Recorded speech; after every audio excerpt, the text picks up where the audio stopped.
Hello everybody and welcome to Nathan on Shuffle, and this is my latest top 5 video where I cover a topic in progressive rock determined by my wife, give my top 5 choices off the top of my head, and hopefully deliver a quick show to you guys that you guys can enjoy, and then you can contribute in the comments of what your top 5s are, how I maybe got it wrong, and what you think are the top 5 in your estimation. So I'm really excited to hear from you guys on this topic. And if you haven't subscribed yet, I'd really suggest a subscription here to this program. It's a really fun one, and we're doing it weekly, and it's getting a lot of good attention, and people seem to be liking the series, so I'd really appreciate any and all support from people coming aboard. So thank you guys so much for everything you're doing out there. Today we're talking about the top 5 Rush songs. So this is quite a task to try to boil down what my top 5 Rush songs are, and you're going to see from my list that I leaned heavily on the prog side of the sound that they're known for. I could do a whole nother list of 5 of the more shorter, poppier, more accessible songs that they've done. And when I say poppier, I shouldn't say poppy, but what I mean is they're more radio-friendly hits that they've had throughout the years. The big songs, the big anthems that people all know and love, such like Tom Sawyer and Spirit of the Radio and things like that. So, but here I'm focused on some cool prog epics and things that they've done that I really like. So this is the side of Rush that's my favorite. So I'm going to start with number 5, La Villa Strangiato from Hemispheres. This is their first purely instrumental track, 9.5 minute track that just goes through so many different sections, 12 different sections that are all incredible and just showcase the band at the top of their instrumental abilities. This is from Hemispheres. This is basically from a nightmare, I suppose, or a series of dreams that Alex Lifeson had, and so this is inspired by his dreams and the things that he experienced there, and bringing them into a really cool instrumental with lots of different time signatures and sections. And it has this cool section of, I guess it's called Powerhouse is the inspiration for it, and it's just this really, like, you almost hear it like in Looney Tunes cartoons and stuff, but it's done in this big epic prog style, and it's a really fun section. But it goes from like Spanish guitar to jazz fusion to all these different sections and movements and melodies, and so it's just a really cool track that showcases their instrumental prowess. Next, number 4, I've got Natural Science from Permanent Waves. To me, this is one of their last big prog style songs before they moved into a bit more of a streamlined direction, moving into the new wave and 80s style sounds and really embracing that. Permanent Waves to me is the transition album between those sounds. But Natural Science was really them doing a prog epic, one of their last ones, and there's a lot of cool shifting time signatures and different things going here, a lot of cool riffing and a lot of cool instrumental moments. It transitions on a dime and does so many different cool things. I reacted to it with Jana. We had a lot of fun going through it, and once again, just really incredible lyrics and a great story and some really cool shifting time signatures that are a real focus of what they do in their proggier moments. So I really love that. Number 3 on my list, Xanadu. This is from A Farewell to Kings. Begins with really extended instrumental section with wind chimes and synths and all of these different sounds and soundscapes. It really is like you're entering a new world, and you're really being given a slow entrance into this beautiful atmosphere, and it just gets deeper and deeper, and you get more of the instrumental arrangements, and it's just a really cool opening section. It's really when they started emphasizing synthesizers in their music, and it really added a dimension to the sound, for me at least. This is a cool track because it really has the band focusing on a lot of different instruments and sounds. They have to utilize an array of different instruments to bring about their performance. Me and Jana reacted to a live performance of this, the classic one.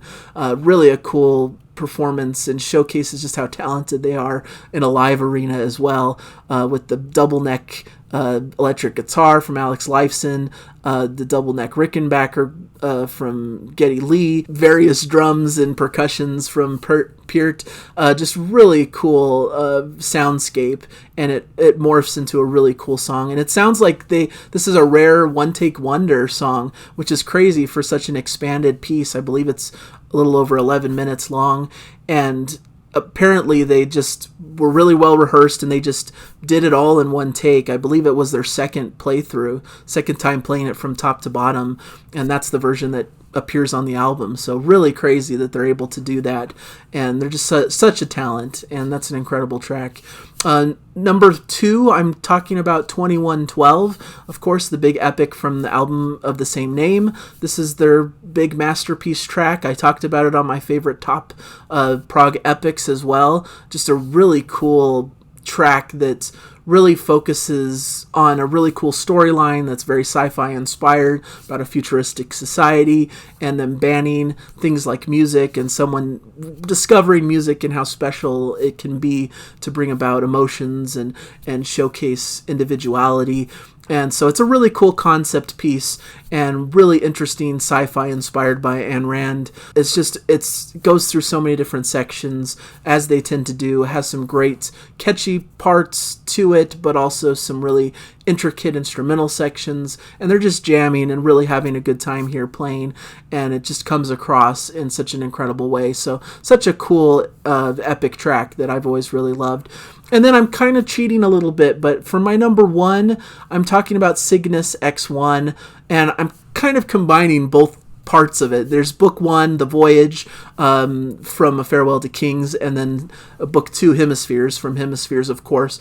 And what's cool about it is book 1 ends the Farewell to Kings album, and it's this really cool 10-minute classic that is a really cool sci-fi concept, really has some great instrumental moments as they're known for, and just is really fun to listen to.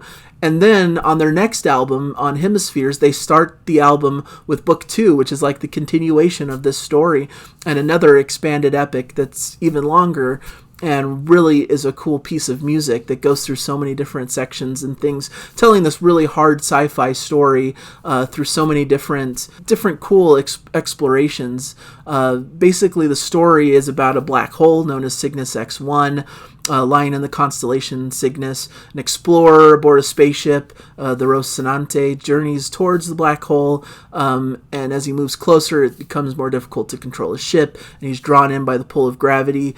So the first track, the book 1 track, discusses this ordeal, and then we get the story continued in book 2 with this explorer who has emerged into Olympus, where he's witnessing the gods Apollo and Dionysus, caught in the struggle between mind and heart. So you get more of a philosophical type section with a lot of interesting stuff going on with Olympus and this almost Greek mythology theme. So it's really this combination of Greek mythology and hard sci-fi, and really has some interesting storytelling, but interesting instrumentation, and it's really Rush at their most expansive, their most progressive, their most creative, and it's just all really cool material. If I had to pick just one part of it, I'd probably stick with book 2, Hemispheres, because it's a bit more expanded. It has a bit more sections and things to it, but really combined, this is just a really great piece of music, and I just really love it. I really love what they accomplish as a group. That they're just a trio that are able to accomplish so much sonically has always amazed me. And like I said, I know this is narrowing down to just 5 tracks, and they have so many brilliant tracks that could be mentioned in a list like this. But that's why I want to turn it to you guys in the comments to mention all your favorite Rush songs. I'd love to hear them, love to hear your reasoning for why you love Rush and what songs are most important to you. I know a lot of people prefer later period Rush to earlier Rush, more of the 80s style sound that they had, which is also incredible. They just have so much cool music, it's hard to pick and choose, and I like the progressive rock of the 70s, so that's what I'm going to lean towards. But it's really great stuff and really exciting and fun to talk about. So thank you guys for joining me, and I hope you guys are just out there enjoying the music wherever you're at. So thank you guys, and I'll catch you in another video, I hope. Bye!